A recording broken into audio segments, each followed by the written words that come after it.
যিনি দেওঘর ঠাকুর বাড়িতেই বড় হয়েছেন, শ্রদ্ধেয় কৃষ্ণ প্রসন্ন ভট্টাচার্য দাদার নাতনি। জয় গুরু মা, জয় গুরু। পৃথা মা, জয় গুরু। জয় গুরু। জয় গুরু। আপনি 25 পর্যন্ত বলবেন। পরম প্রেমময় শ্রী শ্রী ঠাকুরের শ্রীচরণ কমলে শতকোটি আমার প্রণাম। পরমারাধ্যা জগৎ জননী শ্রী শ্রী বড়মার শ্রীচরণ কমলে আমার শতকোটি প্রণাম। আচার্যদেব পরম পূজ্যপাদ শ্রী শ্রী বরদার শ্রীচরণে প্রণাম। বর্তমান শ্রী শ্রী আচার্যদেবের শ্রীচরণে প্রণাম জানাই। আপনাদের সকলকে, উপস্থিত যারা আছেন সকলকে আমার রানন্দিত জয় গুরু। জয় গুরু সকলকে। পরম শ্রী শ্রী ঠাকুর আমাদের এই পৃথিবীতে এসেছিলেন, আমরা জানি 1988 সালের 1888 সালের 14ই সেপ্টেম্বর পাবনা জেলার কুষ্টিয়ার নিকটে হিমায়তপুর গ্রামে পিতা তার শিবচন্দ্র চক্রবর্তী, মাতা মনোমোহিনী দেবী। পিতা মাতা দুজনেই ধার্মিক আর আচারনিষ্ঠ ছিলেন।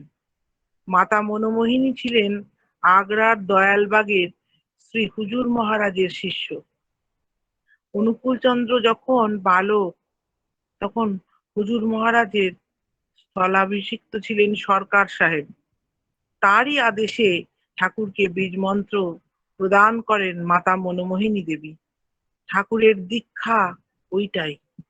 বীজ মন্ত্র পাওয়ার পর ঠাকুর মাকে বললেন, মা, এই নাম যে আমি তোর পেটে থাকতেই আমি অনুভব করতাম সেই বীজ মন্ত্রের স্পন্দন, আমি সেই সময় থেকেই জপ করে আসছি। অর্থাৎ তার জপ জন্মগ্রহণের আগে থেকেই শুরু হয়ে গেছিল। এই শব্দই স্বয়ং তিনি। ব্যক্ত জীবনে মানুষ যখন শরীর গ্রহণ করে যখন আসে, শরীরের নিয়মের মধ্যে পড়তে হয়। দেহে জরা ব্যাধি ক্ষয় সব রকম থাকে, কিন্তু এই শরীরে তিনি শেষ নন। তিনি আগেও আছেন, পরেও আছেন, অনাদিকাল ধরেই আছেন এবং থাকবেন। শব্দ বীজ আর নাদ তাঁরই স্বরূপ।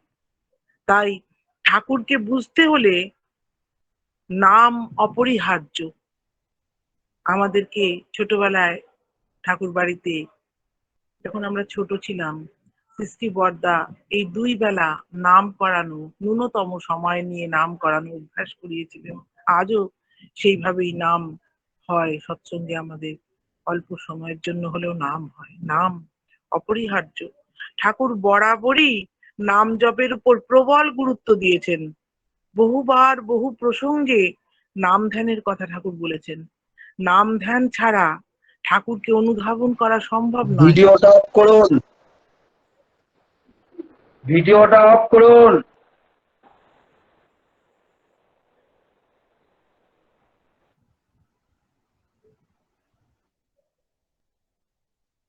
নাম ধ্যান ছাড়া ঠাকুরকে অনুভব করা সম্ভব নয়।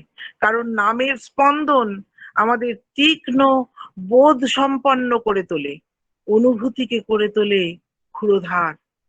আর ধ্যান মানে মানুষকে, ধ্যান আমাদের কি করে না, প্রত্যেককে স্থির করবে, গ্রহণক্ষম করবে। এই অনুভূতি এবং গ্রহণক্ষমতাই হচ্ছে জীবন সাধনার সবচেয়ে বড় জিনিস। এর সঙ্গে আর একটা জিনিসও আছে, সেটা হলো যাজন।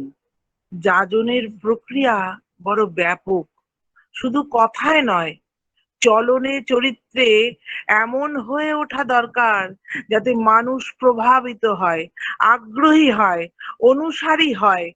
নাম ধ্যানে সঞ্চিত শক্তি যাজনের মাধ্যমে ভারসাম্য লাভ করে।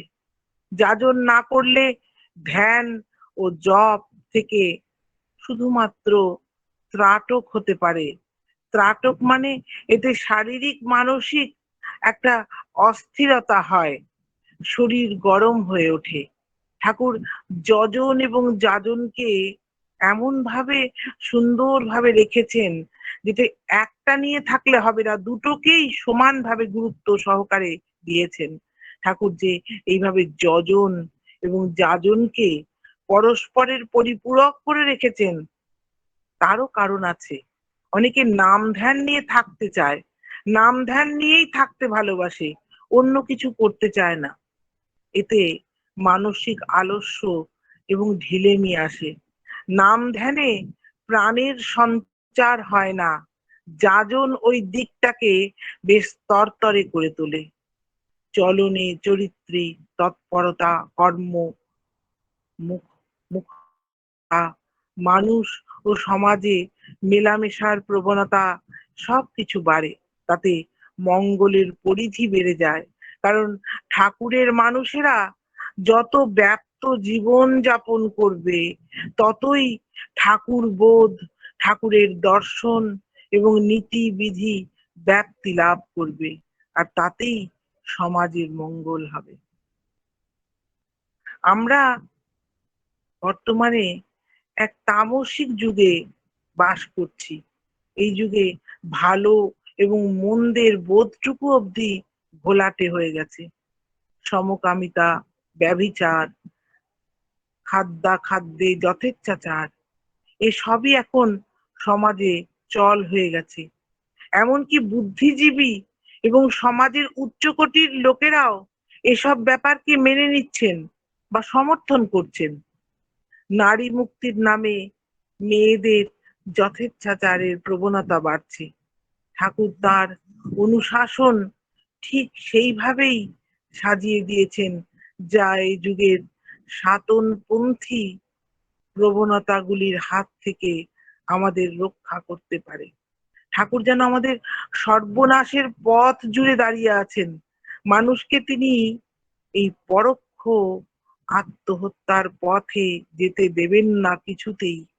আজকে দ্বিধাদীর্ণ, উদ্ভ্রান্ত, তামসিকতায় আচ্ছন্ন পৃথিবীর জন্যই যেন ঠাকুর, তার আবির্ভাব সদা সর্বদাই এমন যুগেই হয়ে থাকে, যে যুগ পাপে পরিপূর্ণ, যে যুগে ভ্রষ্টাচার, ব্যভিচার ব্যাপকভাবে প্রকাশ পায়, যে যুগে মানুষ একে অপরকে হনন করবার জন্য উদ্যোগী, যে যুগে মানুষ ধর্ম ভুলে যায়, আত্মনিয়ন্ত্রণ ভুলে যায়, সততা বা চরিত্রকে মূল্য দেয় না। পৃথিবীর এই অবস্থার দিকে তাকালেই বুঝতে পারি, এই যুগে ঠাকুরের আবির্ভাব কোনো অঘটন নয়, এই এক অবশ্যম্ভাবী তা তার মধ্যে বসে আছে। পৃথিবীর সর্বনাশ যখন প্রত্যক্ষভাবে শুরু হয়েছে, তখন ঠাকুর এলেন তার অমৃতময় মুষ্টি যোগ নিয়ে।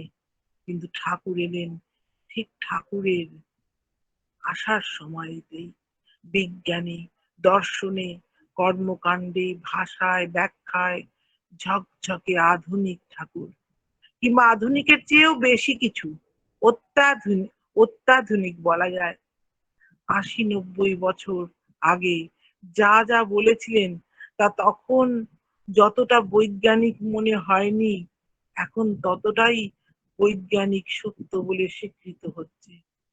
ঠাকুর এক গতিময় পুরুষ, তার ভাবনা, চিন্তা, বোধ এবং প্রতিক্রিয়া এত গতিশীল যে তার সঙ্গে পাল্লা দিয়ে চলতে গেলে জীবনযাত্রার গতিবেগ আমাদের দ্বিগুণ করতে হবে।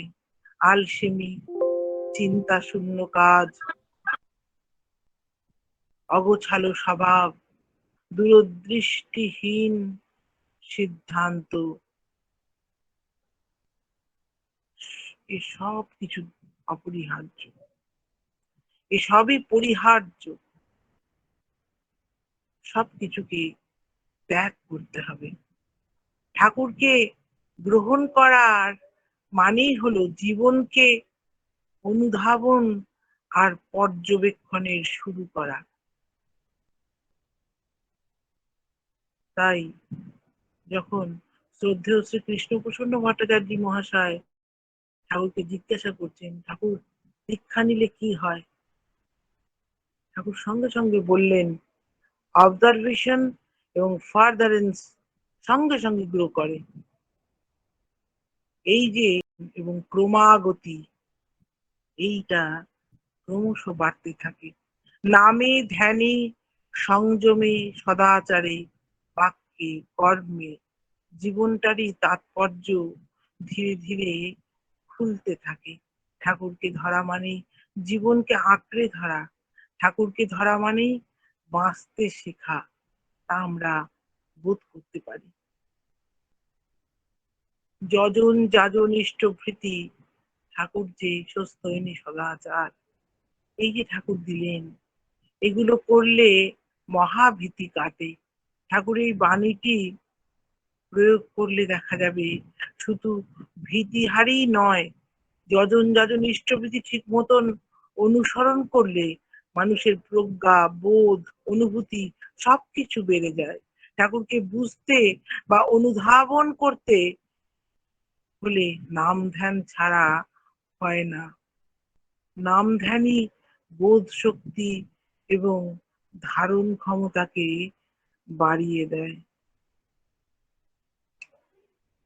ঠাকুর প্রত্যেকটি মানুষের মধ্যেই অনন্ত সম্ভাবনার আকর দেখতে পেতেন। মানুষের যে হয়ে ওঠার শেষ নেই, এ কথা তিনি বারবার বলেছেন। বলেই যে ক্ষান্ত থাকতেন তেমন মানুষ ঠাকুর নন। মানুষের ভিতরকার সুপ্ত সম্ভাবনাগুলোকে জাগ্রত করবার জন্য প্রক্রিয়াগুলোকে কার্যকর করেছেন তিনি। ধ্যান, সব ধ্যান, সদাচার, স্বস্তিনী তো আছেই, তার সঙ্গে আরো অনেক কিছু ঠাকুর, যেখানে প্রায়শ্চিত্ত দরকার সেইগুলো যা যা করার সেইগুলো ঠাকুর দিয়েছেন।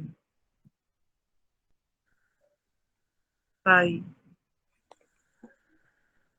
ঠাকুরকে শুধু বিগ্রহ বানিয়ে রাখা আর তাকে নিয়ে পুতুল খেলা একই ব্যাপার।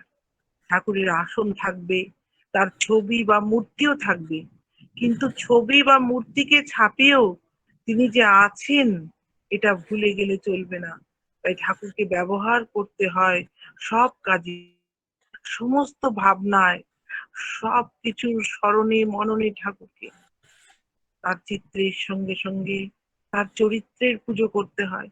সব কাজে তাকে মেখে না নিলে, সব সিদ্ধান্ত তার মতন করে না নিলে ঠাকুরকে নিয়ে চলার শুরু করাই হয় না।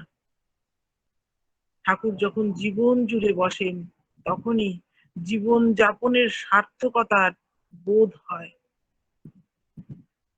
ঠাকুরকে নিজের প্রবৃত্তির খোরাক বা সহায়ক করে তুললে বা ইচ্ছা মতন তার অনুশাসনকে বিকৃত বা পরিমার্জিত বা খণ্ডিত করে নিলে তার কণা মাত্রেরও কৃপা লাভ হয় না। তিনি মুখ ফিরিয়ে নেন। ঠাকুর চাইতেন তাকে মানুষ বিনা দ্বিধায় সম্পূর্ণভাবে গ্রহণ করুক, তা নইলে দীক্ষা কেবল নামমাত্র হয়ে থাকবে, ফলপ্রসূ হবে না। মানুষের জীবন সমস্যায় ভরা, জটিলতার শেষ নাই। যতদিন যাচ্ছে, যত যন্ত্র সভ্যতার আগমন ঘটছে, ততই মানুষের মনের ভিতরে সৃষ্টি হচ্ছে নানা অভিভূতি। ঠাকুর যেন এই জটিলতারই অমোঘ নিদান। আমরা যখন শতনুজ্ঞা পাঠ করি, শতনুজ্ঞা পাঠ করি, তিনি এই শতনুজ্ঞা প্রবর্তন করে মানুষকে তার মনের হাত থেকেই যেন মুক্তি দিতে চেয়েছেন। ক্রোধ, অহংকার, লোভ, কাম, আলস্য, ইষ্টহীনতা, সেবা পরাঙ্মুখতা অস্থি বৃদ্ধির বিপরীত চলন, আনন্দের অভাব ইত্যাদি মানুষকে ক্রমে গ্রাস করছে। শত অনুজ্ঞা হলো সেই তুক যা নিত্য অনুধ্যানে মানুষের এইসব বৈকল্য কেটে যায়। ঠাকুরের দেওয়া এই প্রাত্যহিক অটো সাজেশন আসলে একটা মনোবিজ্ঞান। আধুনিক মানুষের সবচেয়ে প্রয়োজনীয় নিদান। শুধু আবৃত্তি করে গেলেই চলবে না, নিজের মনের উপর শত অনুজ্ঞাকে দৃঢ়তার সঙ্গে আরোপ করতে হবে। একবার নয়, প্রয়োজন বোধে দিনের যে কোনো সময় বা উত্তেজনা ক্রোধ যখন হয় সেই সময় আবৃত্তি করলে এটা কিন্তু কাজ দেয়। ঠাকুরের প্রক্রিয়াগুলো করা যায়, ততই তার সারূপ্য লাভ হয়। সত্যানুসরণ গ্রন্থটির কথাই ধরা যাক।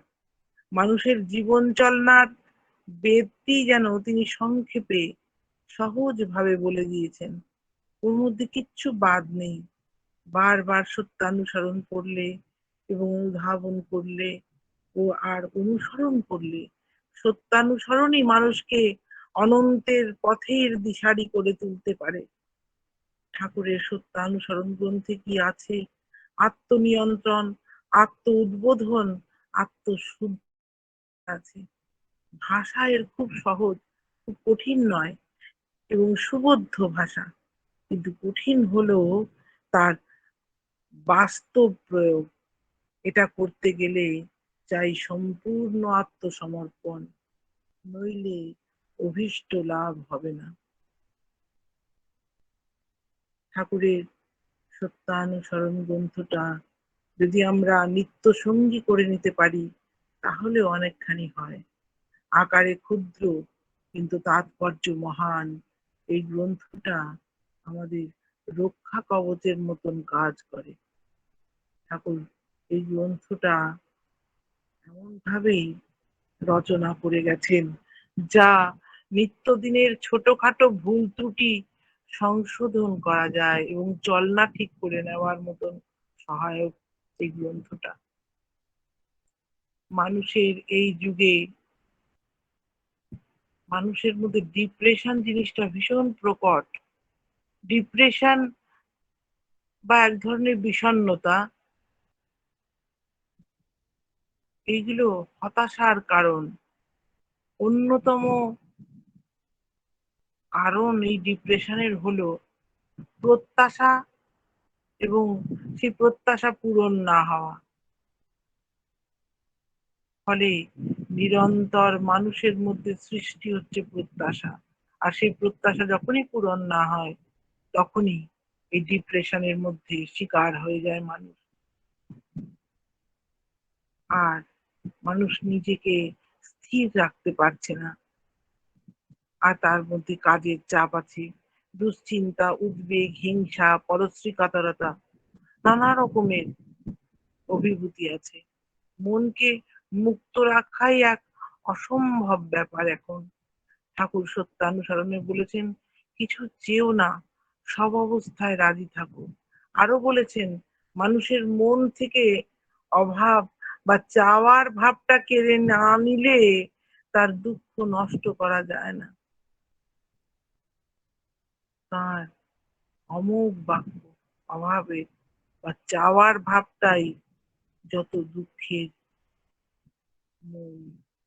সুতরাং মানুষের মন থেকে ওই অভাব বা চাওয়ার ভাবটা যতক্ষণ না উৎপাটন করছি ততক্ষণ দুঃখের অবসান আর হবে না। আর চাওয়ারও তো রকমারি, অনন্ত চাওয়া। ঠাকুর এই অনন্ত চাওয়া, সীমাহীন প্রত্যাশার মুষ্টি যোগ হিসেবে বলেছেন, কিছু চেয়েও না, সব অবস্থায় রাজি থাকো, দুঃখ তোমার কি করবে। এইভাবে ঠাকুরের আরো একটা ছোট্ট সুন্দর কথা আর বড় ভালো লাগে। ঠাকুর আমাদের বলতে শিখিয়েছেন, যে তোমার ইচ্ছাই মঙ্গল। আমি জানি না কিসে আমার মঙ্গল হবে, আমার ভিতরে তোমার ইচ্ছাই পূর্ণ হোক। আমরা সবাই এইভাবে ঠাকুরের কথা মেনে চলি, তার বলা নির্দেশগুলো পালন করে চলি। আমরা সমৃদ্ধ হই, আমরা আনন্দে থাকি, তাকে নিয়ে আরো থেকে আরো সকলের মধ্যে বিতরণ করতে থাকি, তার কথা বলি। আর তার পথে সকাল বেলায় সেই ব্রহ্ম মুহূর্ত থেকে রাত্রে শুতে যাওয়া পর্যন্ত তার কথা ভাবি, বলি, চলি, করি, তবেই জীবন সার্থক। ঠাকুর অমিয় বাণী গ্রন্থে বলছেন অশ্বিনীদাকে, আমি যেমন আমার মার জন্য সকাল থেকে রাত পর্যন্ত ভাবি, বলি, চলি, করি, আপনারাও তেমনি আমার জন্য সকাল থেকে রাত পর্যন্ত এরকম ভাবে ভাববেন, বলবেন, করবেন, চলবেন। তাহলে আমাদের জীবনের আনন্দ বা সুখ, এটা হলো ঠাকুরের আশীর্বাদ।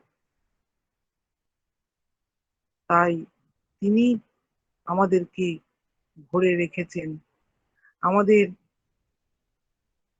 যখন আমরা ঠাকুরের ইচ্ছা এবং আমাদের ইচ্ছা যখন এক তান প্রাণ মন হলো, তখনই আমাদের মনের মুক্তি হয়, তখনই আনন্দ, তখনই সুখ। এই সুখের সঙ্গে বস্তু জগতের সম্পর্ক নেই। এই সুখ বা আনন্দ যেন তাঁরই আশীর্বাদ। জয় গুরু। আমার সময় হয়ে গেছে। জয় গুরু সকলকে, আমার আনন্দিত জয় গুরু। জয় গুরু। শ্রদ্ধেয় দাদা, দাদা আপনি জয়েন আছেন দাদা? শ্রদ্ধেয় দেবপ্রসাদ দাস শুনতে পাচ্ছেন দাদা? যাই হোক, দাদা রাস্তায়, বলুন দাদা।